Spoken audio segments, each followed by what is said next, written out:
Hello, and welcome to Temple of the False Pod, where our decks are not optimized, but our plays sure as heck are fun. I'm Andy. I'm Bruce. And welcome to episode 90, the season finale of season 9. This is very cool. Very cool indeed. As always, for finales, we've got little deck building challenges for you. And so last week we had mentioned that,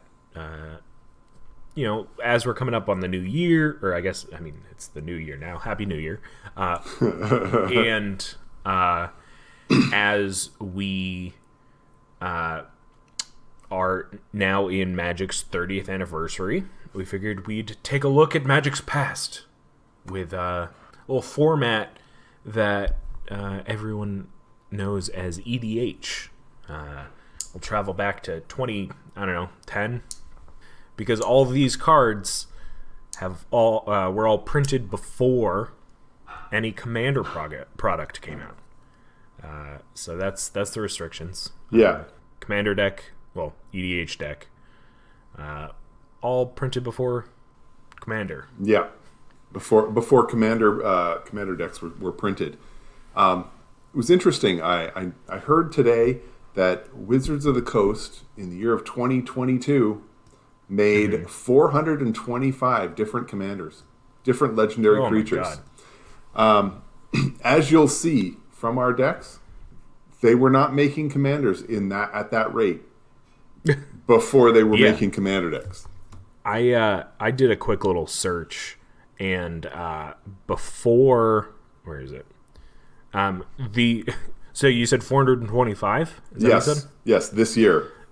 I looked up how many legendary creatures were printed as now Commander legal commanders. 443 before the Commander set. Yeah. So that's one and the same number. Yeah, so roughly the first 20 years of Commanders, the first 20 years of Magic produced the same number of legendary creatures as we got this year. Amazing. Right. I know that I have a few in here as well. Well, which is exciting. I might have one or two myself. You could say that. How is this process for you? I mean, obviously Scryfall makes it pretty easy. Well, it does, but at the same time, I think the main difficulty for me with this one was so many of the mainstays that show up in my decks over and over again just aren't there. So many of those reliable cards that you use with particular colors are cards that have been printed since Wizards started printing Commander product. It just made it really difficult to try and round off the deck. I mean, oftentimes I found that those last 15 cards are usually just sort of, I need this and I need this and I need this and I need this, and most of those weren't available. So it proved to be a little bit more of a challenge to me to try and make the deck work and fit it together. So yeah. And for me, not that I had necessarily the opposite experience, but I feel like a lot of well-known cards came out before the Commander sets were being released. And obviously we've got things like Soul Ring, but going through even just the sets of colors that I was playing. I was like, oh, this was okay. The cards weren't as old as I thought, or the set the subset of cards that we're using, reaches further to recent time than I had realized, which is kind of cool. Right. But it also kind of shows how off the rails Commander has kind of gone. Once Wizards started focusing on it. Right. I mean, Lorwyn is still within the range of cards we're looking at. Future Sight. So you do get a lot of those unusual cards that often show up and people have forgotten that they were in Lorwyn to begin with. So Yeah. Planeswalkers were in Lorwyn, so there's that. Yeah. So it's it made for an interesting deck building exercise to try and stick with just the old stuff. The Commander set, consisting of 5 decks, came out in June 2011. And so the most recent set by that point, any guesses? Not sure, no. New Phyrexia. Oh, okay. Yeah. So the end of the Scars, Mirrored and Besieged, and New Phyrexia block. And that came out in May, so it was very short after that. So anything from New Phyrexia and before is up for fair game, Right. which is nifty. Well, Andy, do you want to jump in and we'll talk about your deck for the first half? Sure. So starting off, my deck is inspired, I guess, by a 60-card deck that actually kind of got me into Magic. It was one of the first decks that I played, and it was your Goblin deck, Bruce. Aha! So my commander is Wart Boggart Auntie for red, black, and 2. It's a 3/3 Goblin Shaman. She has Fear, which means it can't be blocked by black creatures, or it can't be blocked except for by black creatures and artifact creatures, right? Yes. I think.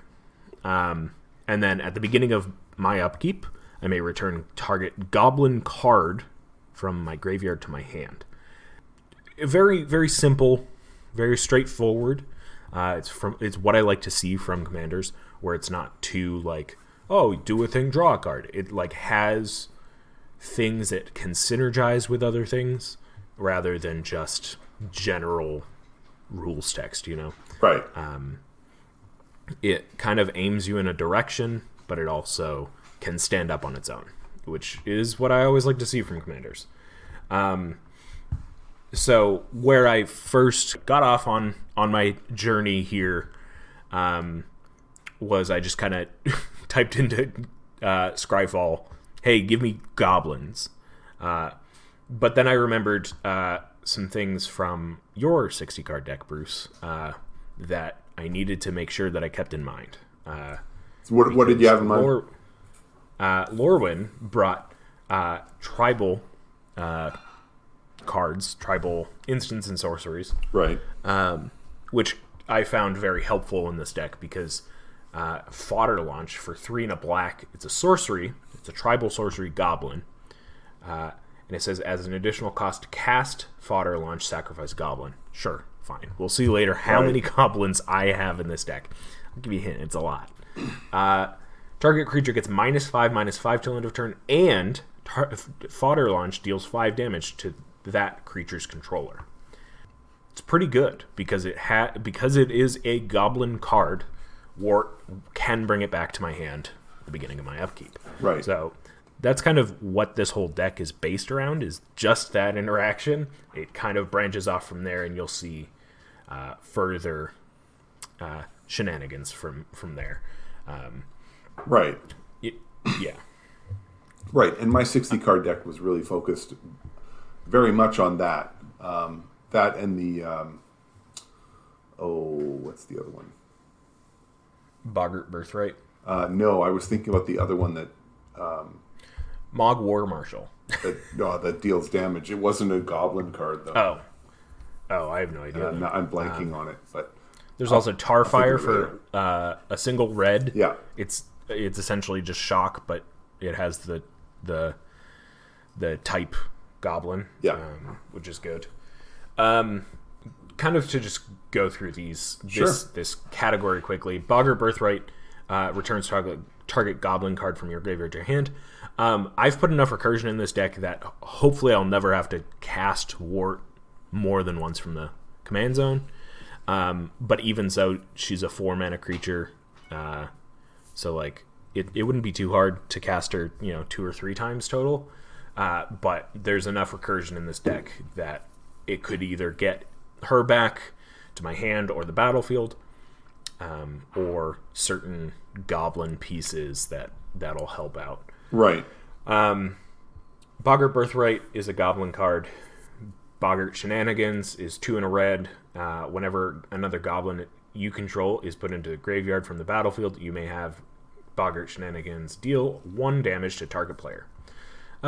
There's a lot of just small instances of incidental damage, which is just kind of fun. Right. It does the goblin thing, which is just kind of pick at people. Fodder Launch I talked about. Tarfire I talked about. Warden Weirding is a 1 and a black sorcery.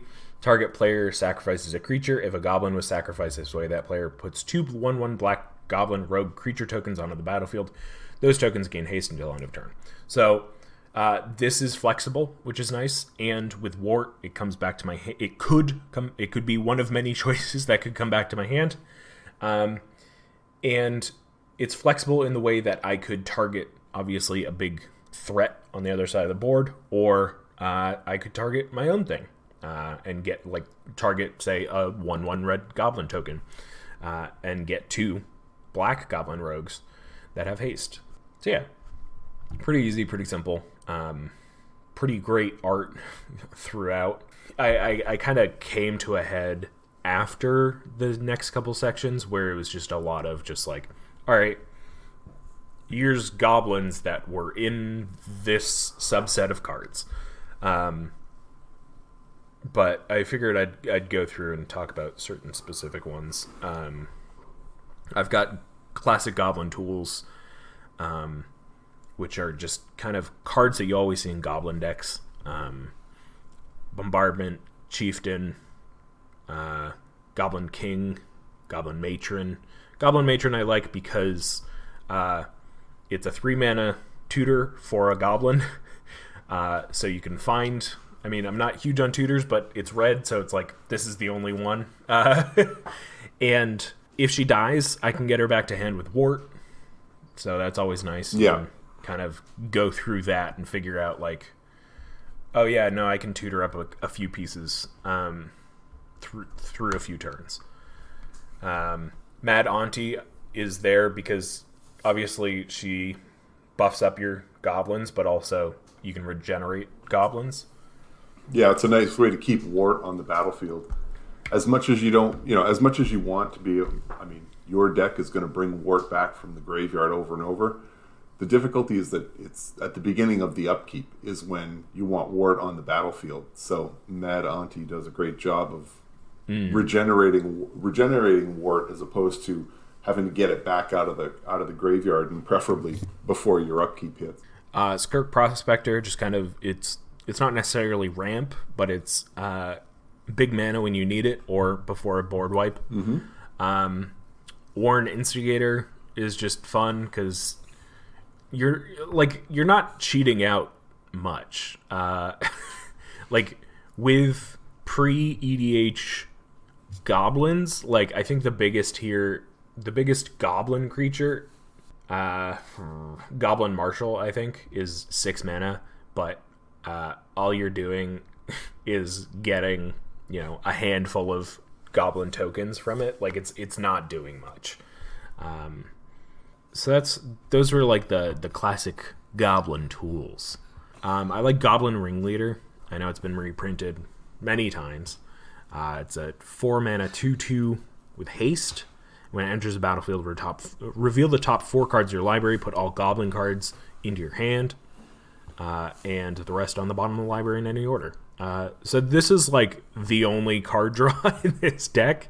And again, I think the value comes from the fact that you have ways of sacrificing creatures. You've got Wart and other recursion techniques in this deck. And right. It's just it's great to get goblins back into your hand. Yeah. Goblin Tinkerer I really enjoy because of the recursion factor. There are so many cards in this deck that I just kept going through, and I was like, oh, this doesn't seem great because it's a one-time effect, but it's not because of Wart.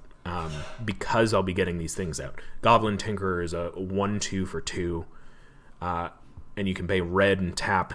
Destroy target artifact. That artifact deals an amount of damage equal to its casting cost to Goblin Tinker. So as long as it's more than 2. Right. Like you're taking out a Soul Ring, you're taking out Skull Clamp. You're taking out a bunch of small things, but also, like, if you need to take out that Bolus's Citadel, like, it'll die, but then you can get it back next turn, so it's not really an issue. Right, and that's kind of why I like Goblin Tinkerer, especially in the early or the late game. I mean, by the late game, you have ways to recur it, so it's not an issue, and it's going after their big targets. And in the early game, I mean, hey, if you can get a Soul Ring, I mean, that's just free, you know? Ooh, 1 red, oh no. The benefit's there on both sides of the game, so I like that. I like Gem Palm Incinerator for the recursion factor. It's a 2/1 for 2 and a red, and it says it's got cycling for 1 and a red, and it says whenever you cycle Gem Palm Incinerator, you may have it deal X damage to target creature, where X is the number of goblins in play. So you have a lot of goblins out, you cycle this, you deal X damage to a creature, and then next turn you get it right back in your hand. There's really no downside to cycling this if you have Wart on the board. One that I hadn't seen before, which I really like, was Drownloose Crusade. It's an enchantment, and a lot of the cards that I've got, I'll talk about after this one. But it's 1 black and a red for an enchantment that says all goblins get +1/+1. Great. Are black, sure, and are zombies. Most of that doesn't help, but it's a 3-mana enchantment that makes your 1/1s 2/2s, period. But also then you match it up with things like Bad Moon, which is 1 and a black enchantment for black creatures get +1/+1. Right. So now all your goblins have +2/+2, regardless of if they started out as red. Right. You've got Ashenmoor Liege, which, I mean, I feel like are always staples in 2-color decks. This says other black creatures you control get +1/+1. Other red creatures you control get +1/+1. And then whenever Ashenmoor Liege becomes the target of a spell or ability an opponent controls, that player loses 4 life, which is pretty cool. And then, let's see. Goblin Shrine really only belongs in Goblin decks, obviously, but it's very weird how the card is written. I haven't seen the errata text, but it says, if target land is a basic mountain, all goblins gain +1/+0. Goblin Shrine deals 1 damage to all goblins if it leaves play. Yeah. I feel like nobody's going to be really bothered by this to get rid of it, unless they like get rid of all enchantments. Right. They're wiping all enchantments. For the most part, you're not playing the Shrine unless your goblins are getting a bonus anyway. Because then, you know, if they take a point of damage, well, they're all at least 2 toughness. You should be fine. But yeah, exactly. Card that I really liked was Quest for the Goblin Lord. I really like this as like a turn 1 play. It's a single red enchantment. Whenever a goblin enters the battlefield, put a quest counter on it. As long as Quest for the Goblin King has 5 or more quest counters on it. All creatures you control get +2/+0. So again, only front end buffing, but like still worth it because you're doing goblins. Right. Voracious Dragon I thought was a really cool card. 3 red for a 4/4 flying, Devour 1, which means as this comes into play, you may sacrifice any number of creatures. This creature comes into play with that many +1/+1 counters on it, and when Voracious Dragon comes into play, it deals damage to target creature or player equal to twice the number of goblins it devoured. So this could win the game. Just before needing to attack, before anything, like, because this can go face, just count up your goblins, play this, destroy or sacrifice all your goblins, and deal twice that damage. It's fantastic. Yeah. As for, I've got a whole goblin token section here, and none of it's like too out of the ordinary. It's all very typical. You get goblin token, or 2 or 3 or 4. Yeah. With goblin offensive, you get X, which is really nice because you might be late game and have like a lot of mana. Empty the Warrens has Storm, which is cool. Yeah. So for each time it's cast through Storm, you get 2. Chancellor of the Forge is interesting because if you have it in your opening hand, you can reveal it, get a 1/1 red goblin, and then when it enters the battlefield, put X 1/1 red goblin creature tokens with haste onto the battlefield, where X is the number of creatures you control, so you're essentially doubling your creatures. Yeah. And then for recursion's sake, just because I want Wart out on the battlefield as often as possible, because that just kind of, what's the word? Well, it's a linchpin for the deck. It creates that free recursion that you can just sort of start to churn your way along.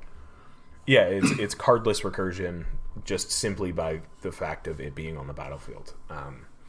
Which, honestly, this deck, Graveyard Hate would be its worst enemy. Which, of course. But this relies so much on the graveyard. But I guess in here, the things that I really enjoyed were Affetto Dredging. Return up to 3 target creatures of the creature type of your choice from graveyard to your hand. Yeah, nice. Obviously, it's Goblin.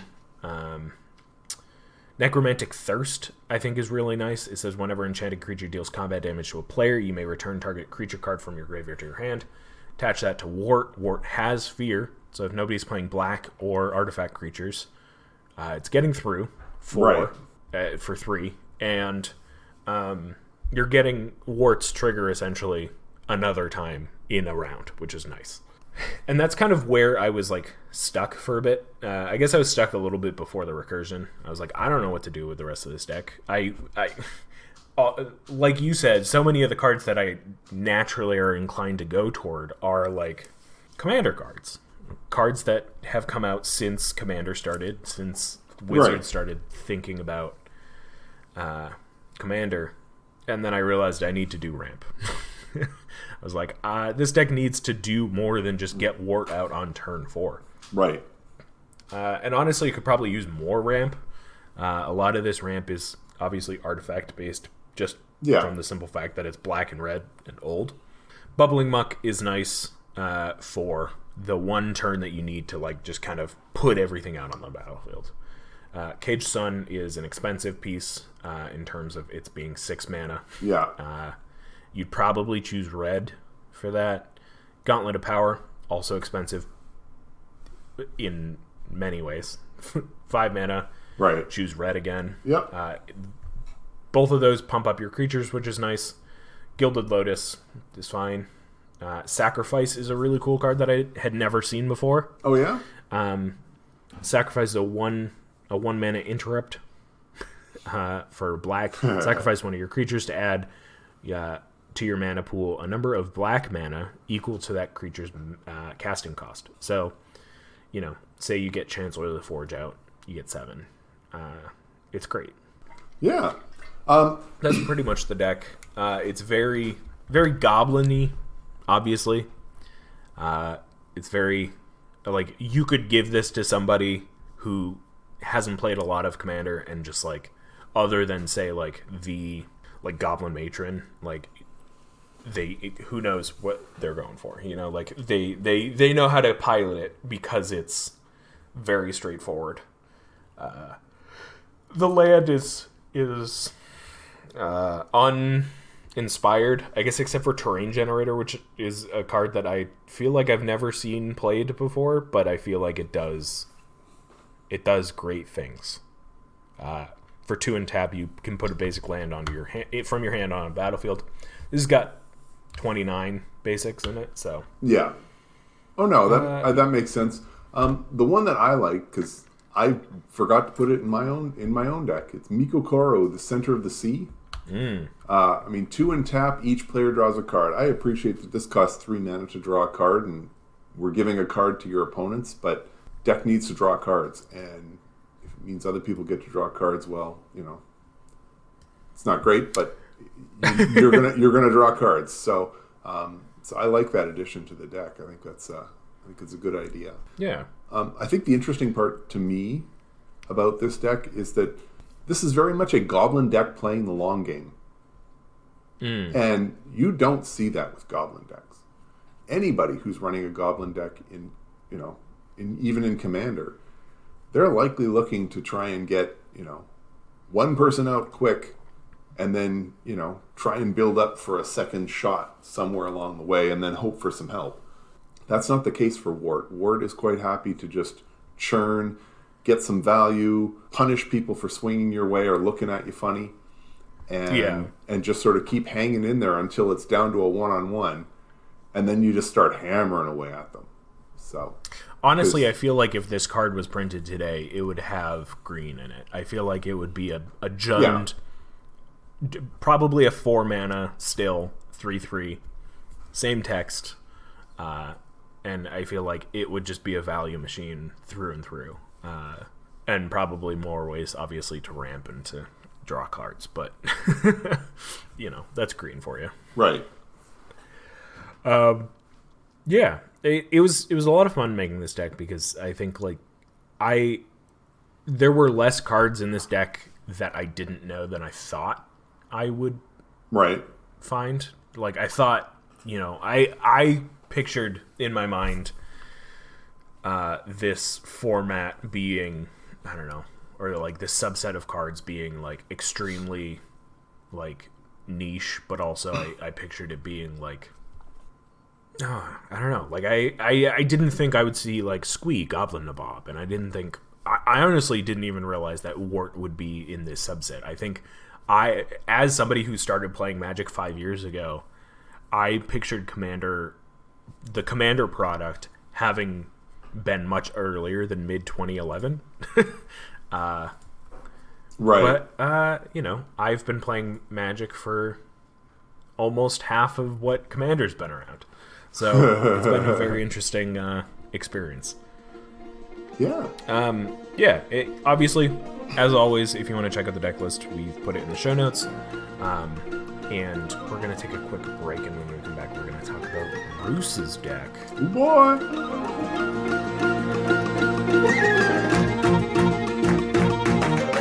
This episode of Temple of the False Pod is brought to you by Goblin Offensive.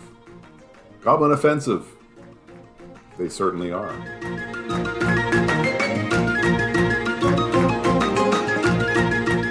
All right, we're back, and we're continuing on this fantastic trend of making decks.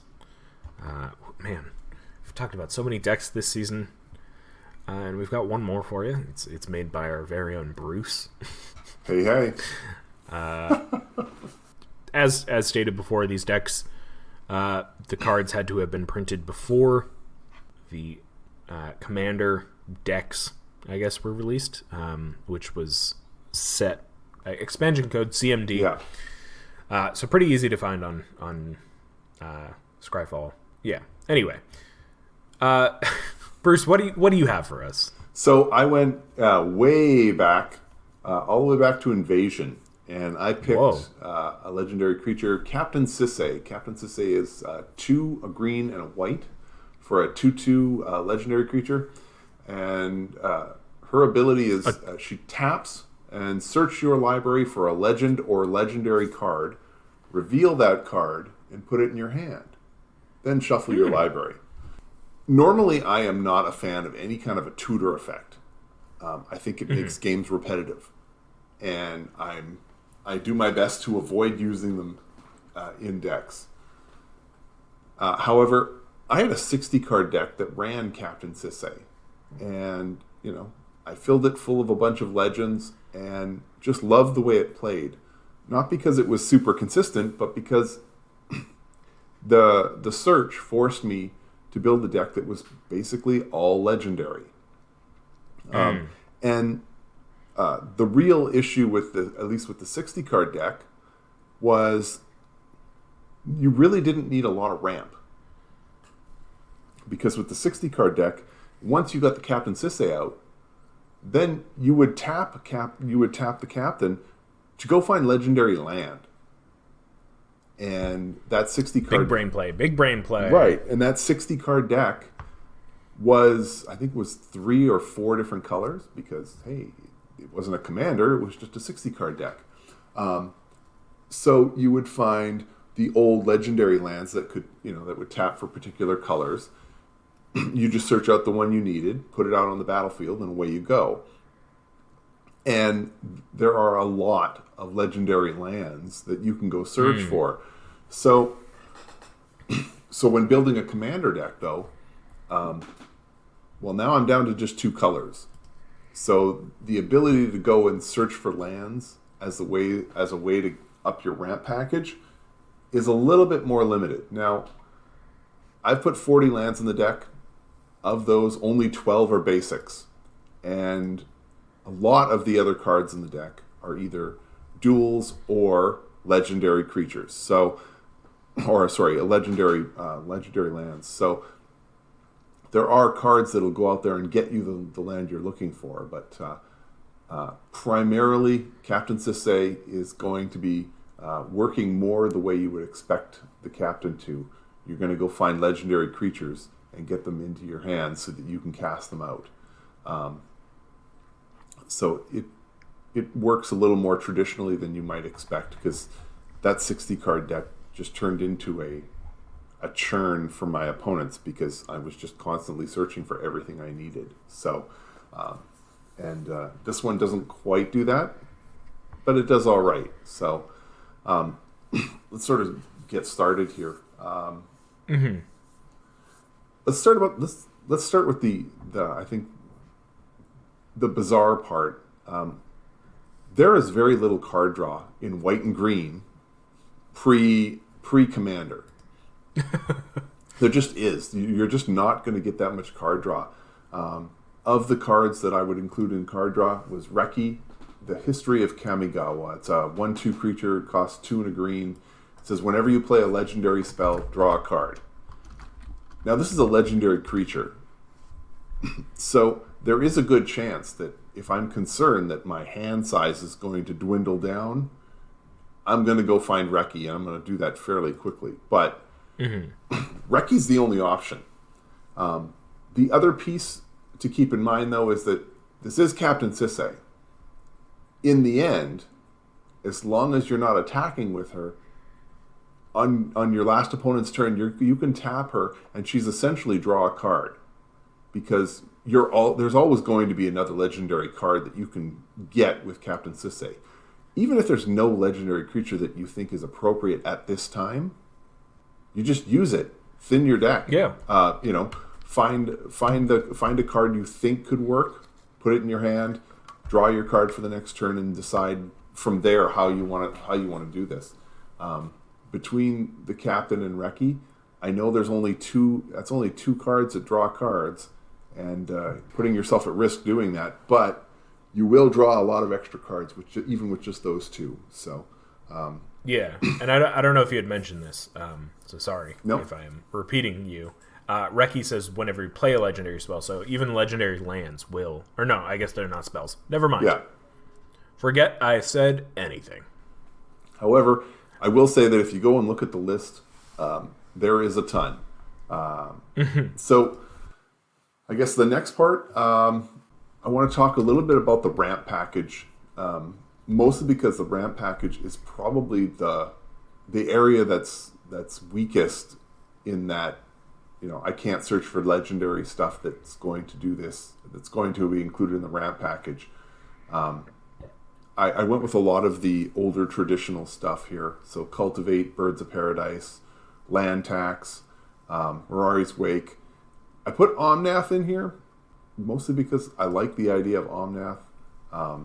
And he's legendary. So yeah, a lot of the other ramp, at least some of the initial ramp that I was finding, was a lot of artifacts or creatures that tap for land, and it was making me nervous because one board wipe and suddenly I'm sitting in a position where I can tap for 8 mana, and then all of a sudden I'm down to 4, and I didn't like the way that was setting up. So I tried to make sure not to have too many. I've got Utopia Tree and Birds of Paradise as creatures that tap for land. Obviously, Omnath is there, but I mean that thing's a house if people don't deal with it immediately. So,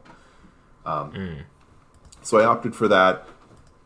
And again, I will use Captain Sisay to find some lands. Iganjo Castle, Flagstones of Trocaire, down through the list. Okina Temple to the Grandfathers, Pendelhaven. These are all cards that you can search for. Yeah. I included Sarah's Sanctum, mostly because I initially wanted Sarah's Sanctum in here because I thought I was going to have a lot more enchantments than I actually do. Mm-hmm. Given the final setup for the way where the deck is set up now, I'd probably pull it. You've got 4. Nope. Yeah, you've got 4 enchantments. What is it? Aura Shards, and I think there's a handful of others. You've got Aura Shards, you've got Mirari's Wake, Land Tax, and then when finally Runetail flips, Runetail's Essence is an enchantment. Right. So, including a $300 card, that's likely only going to tap for 1 mana. Maybe not ideal. So, like I said, I put it in there mostly because you can search for it with Captain Sisay. But if you search for it and then you can't tap for white, then what was the point? I've got Untadaki here. Pay 2 life, add 2 to your mana pool, spend the mana only to play legendary spells. Well, I mean, that's kind of tailor-made for the deck. And I also included Vesuva. Not so much because it's a legendary land, but because it can copy any other land. So, if you have a land that is doing the job for you, go for it. I figured since we were looking at old school, I also included Wasteland, Strip Mine, Winding Canyons as options as well, just because these are older cards or older lands that do some unusual things that have they've kind of been outgunned in the with more recent cards. But for here, I thought they were great, so I opted to run those ones. Beyond that, I've got the removal package. I basically just found a lot of the cooler cards from olden times. There's a couple in here that are worth mentioning. There's Mangra of Corondor. You exile a permanent. Now the difficulty, of course, with Mangra is that you have to exile Mangra to exile the permanent. So this is a 1-use deal. There are ways to get around that so that you can exile them both, put it on the stack, and do something to remove to pull Mangra out of there. This deck doesn't offer that, so it really is a one-shot. Mangra is really no different than your Swords to Plowshares or other cards like that, except it's sitting on the battlefield waiting for an opponent to play something nasty. So it's sort of a reminder, and you can search for Mangra with Captain Sisay. So there is a piece of removal that you can go find. I will say, though, it's not super fast because you have to tap Captain to find Mangra, play Mangra, and tap it. So unless you've got a way to give it haste, you could be waiting a little while. So the other one in the removal package was Shell of the Last Kappa. It's a legendary artifact, so that's why it's here. Costs 3 and then 3 more. Tap it, remove from the game target instant or sorcery that targets you. So you're literally... So while it's on the stack, yeah. Right. So while it's on the stack. So you have to have 3 mana hanging around, and your opponent has to be stupid enough to play the card when you have Shell of the Last Kappa out. So I really think this is a card that's there so that if your opponent is looking to target you with something, well, then they need a piece of removal first. That's all. I think it's going to slow things down a little bit. The second ability is you can sack the shell and play the card that was removed from the game. Well, without paying its mana cost. Realistically, that's never going to happen. No one's going to play into this like that. The only way you actually make this make any sense is if you're targeting your own stuff. Mostly because, you spent 8 or you spent a pile on an instant or sorcery, so that way you can remove your own from the game, and then you only have to pay 3 to use it. Mm-hmm. I still think that's pretty sketchy. So the shell is there as a deterrent option, but that's about it. You had mentioned your recursion package, and I know that was essentially the feature of your deck. Mine is more of a kind of almost accidental, because the 2 pieces of recursion I have, they're both legendary creatures, so you can search for them, but one costs 5 and 2 white, and the other one costs 6 and 3 white. So 9 and 7. Right, and I don't have any way to sneak these out on the battlefield. You got to pay for them. So the likelihood of this happening, it's going to be tough. Now, Ray of Dawnbringer of the two is by far the better one. At the beginning of your upkeep, you may return target creature card from your graveyard to the battlefield. But the joy with these two is that, like I said, you can search them out when the time is right, and it puts cards back in your hand. I didn't really go that crazy with the recursion aspect, mostly because Captain Sisse is just going to let me get another card, and another card, and another card, and another card. So you just keep going into your library and digging out more. There isn't really a need to go back and do a lot of recursion now. Not to say that you won't, but it's less of a feature. So one of the other options, basically at this point, I started searching for virtually any legendary creature that was of the right colors that could go in the deck. And what I found was I started to discover that I have a small token theme and I have a small way to pump creatures. So as far as tokens, Darien, King of Keldor, was essentially this was regularly a commander deck in the early games because you could produce so many tokens. I mean, whenever you're dealt damage, you may put that many 1/1 white soldier creature tokens onto the battlefield. So you just don't block. Take 15. Okay, now I got 15. Now I have 15 1/1s, and all it takes is Tolsimir Wolfblood or Mikaeus the Lunarch or any one of the creatures that pumps your other creatures. Suddenly your 1/1s are now doing double that damage, and they're coming in like crazy. And so Darien was often a commander for a lot of white decks in the early going. He was kind of forgotten for a while because mono white just wasn't very right. 6 mana and mono white wasn't so great. But take another look at Darien, King of Keldor.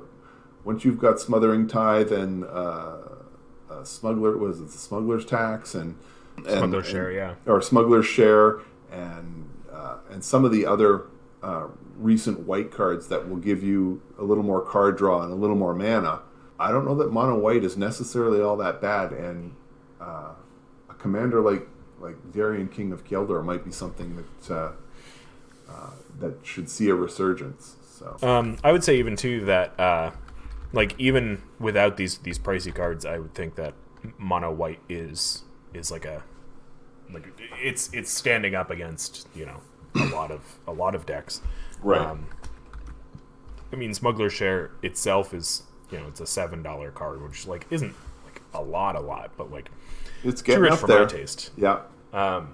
But I think the thing with mono white has and will almost always be mono white weenies. So a lot of tokens, a lot of small creatures go wide, and with that, trying to build up these small things more. So instead of 1/1s, you get a bunch of 3/3s, Darien seems like a solid choice to helm that, especially with as much Pillow 40 kind of stuff in mono white. Sure. You've got your prison, whatever, ghostly Right. prison and stuff like that. Well, I mean, and even in my the handful of cards I've got to pump that pump creatures, I mean, Elish Norn Grand. I know that there's new Elish Norn, but Elish Norn Grand Cenobite.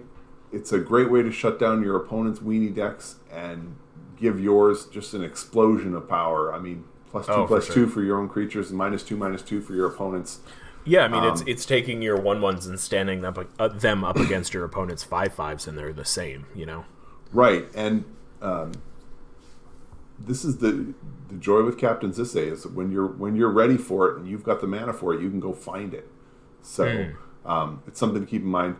Garrett Wildspeaker when you look at the old cards, it just says Planeswalker Garruk, but trust me, they're legendary. And it's a legendary card, so you can go search for Garruk. So you search for Garruk, you play it out, and then immediately untap 2 target lands. So Garruk ends up only costing you 2. But more importantly, you're now at 4 loyalty, which means the next turn, creatures you control get +3/+3, gain trample, and gain trample until the end of the turn. I mean, it's your overrun package built right there. I've always liked Garruk Wildspeaker just for the untap 2 target lands ability. And, every once in a while he's throwing down a beast token, but the ability to untap 2 lands, on consecutive turns is very handy. So, that's huge like to have there with ramp, especially where you're untapping 2 lands to essentially play a thing that will probably protect Garruk, so that you can ultimate it faster, or on the next turn, whatever. But that's great. Right. So there's also a handful of creatures that don't really fit into any of the others, into any of the slots. These are just the legendary creatures that you can go dig up. I'm not going to roll through the list of them, but I think these are primarily interchangeable. I think you can jump around and do all kinds of move and shift and decide which of the cards you want to keep and which you don't. Dosen the Fallen Leaf, players can play spells only on their own turns. I love that. Yeah, maybe you don't want to do that, but maybe you do. So it's there. But so there's a handful here that they're there, and they've all got different abilities, and you can decide based on your play group how far in do you want to go. Something like Linvala, Keeper of Silence. Activated abilities of creatures your opponents control can't be activated. That might just be a no-go in your play group, but it's something to keep in mind.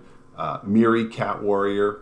Unless you're playing in a very casual environment, this card is probably completely outclassed, and it might be something that you wanna swap out. But the joy with a deck like this is that you can really have that little package of legendary cards that you can just pull in and out. So you can feel free to swap it, and it keeps the deck fresh all the time. So you're always looking for other stuff. Like I said, we built these using pre-EDH restrictions. If you're building Captain Sisay, you don't necessarily have to do that. So then you start looking for newer cards. They just made 425 Legends in 2022. I'm certain a number of them are legal in this Commander deck, and you could probably probably swap those out and really ramp up the power on this deck if you really want to go that route. Yeah.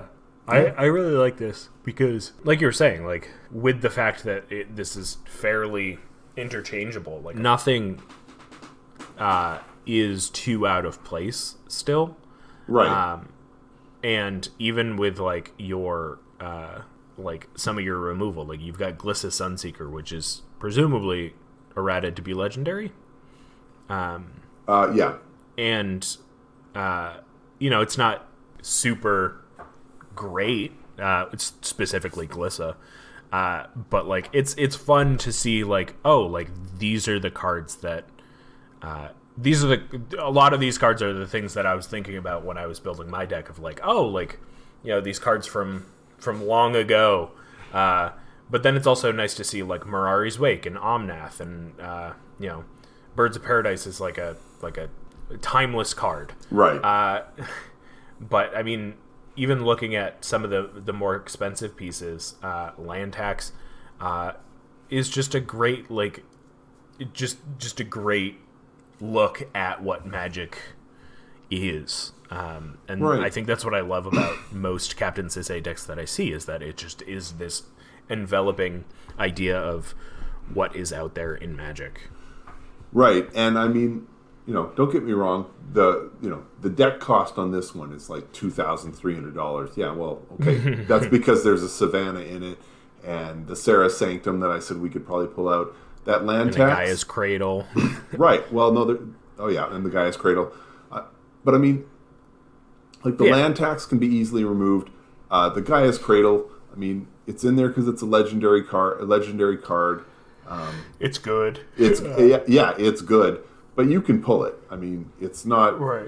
This deck isn't going to fall apart without it. So, I mean, feel free to pick out some of the more expensive stuff.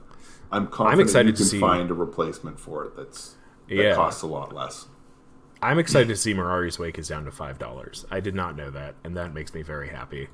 And like, I mean, comparing these two decks, I think that it's very interesting. We picked our lanes and kind of went for it, and to see how different but also not fully dissimilar these decks are, right, is exciting.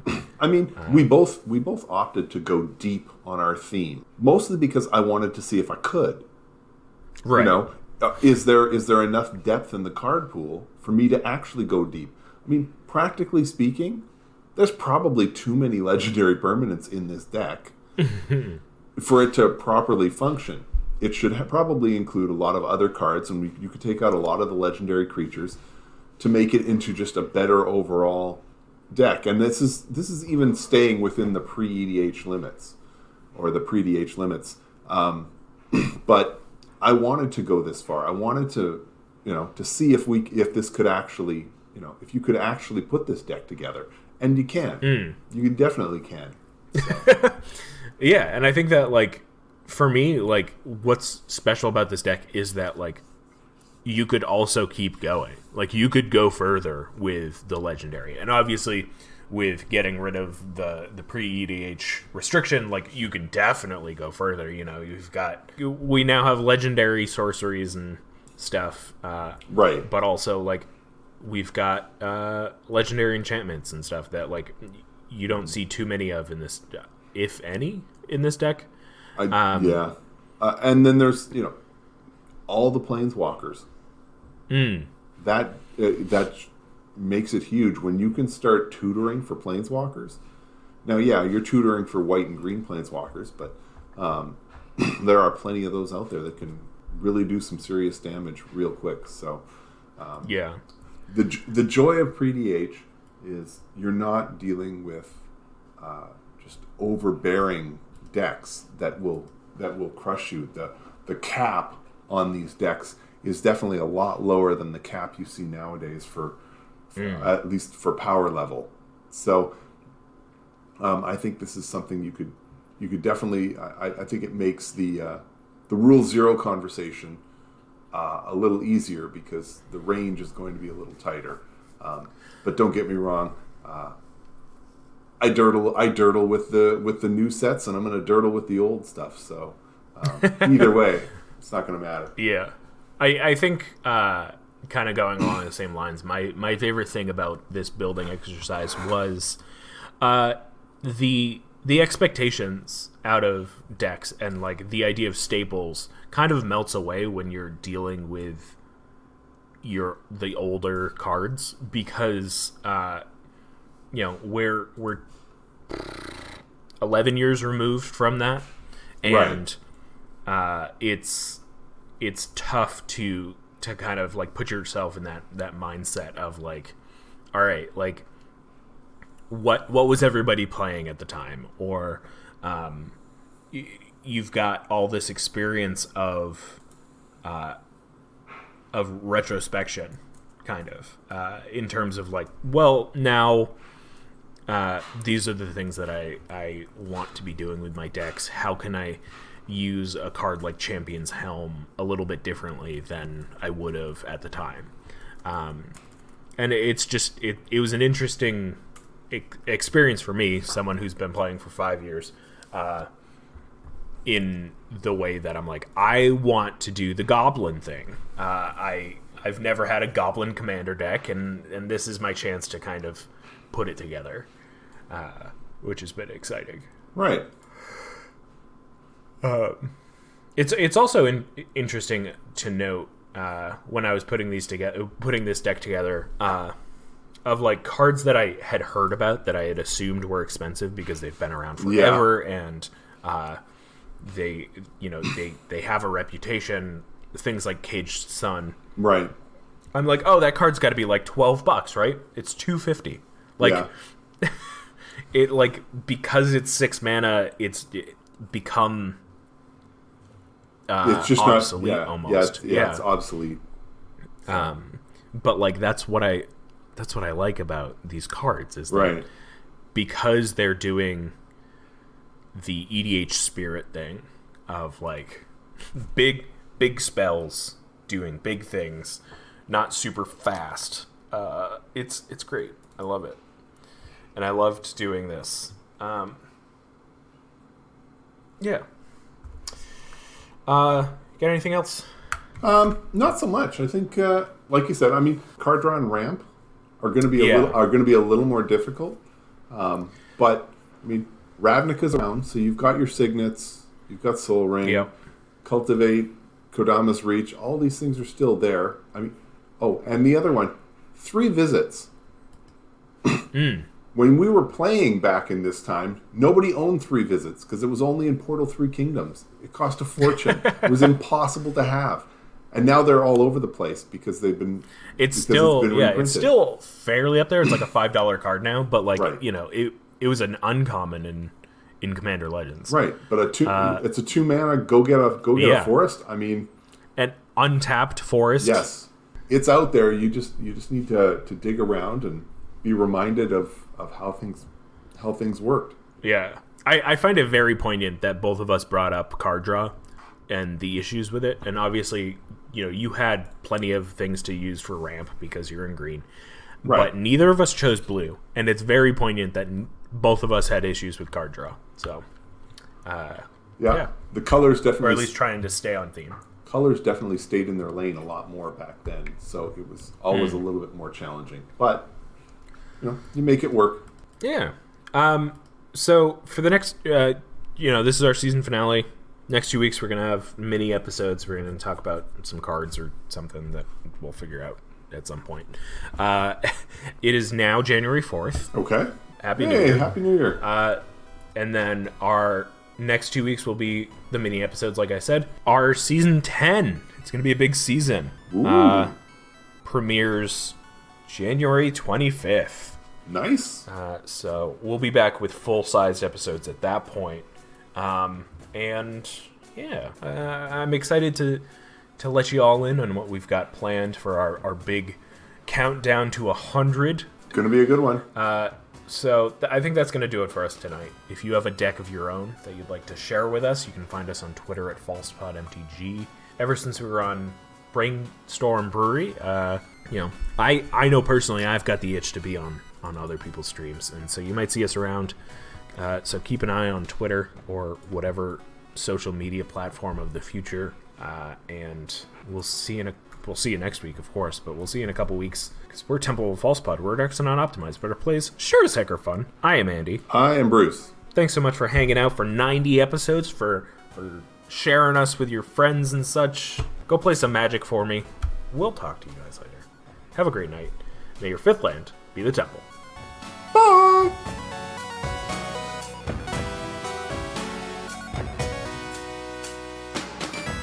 Wait, before you go, I just wanted to say thank you for listening. You can reach out to us via email at falsepodmtg@gmail.com or on Twitter at falsepodmtg.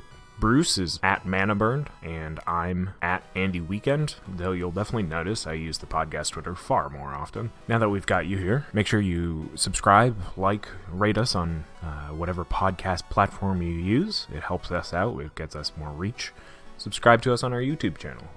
Like a video there. Leave some comments for more casual enjoyment. Thank you so much for listening. We'll be back with some more timeless discussions about all things casual. So come hang out, and may your 5th land be the Temple. Bye-bye. Should I do my best, Bruce? Bye!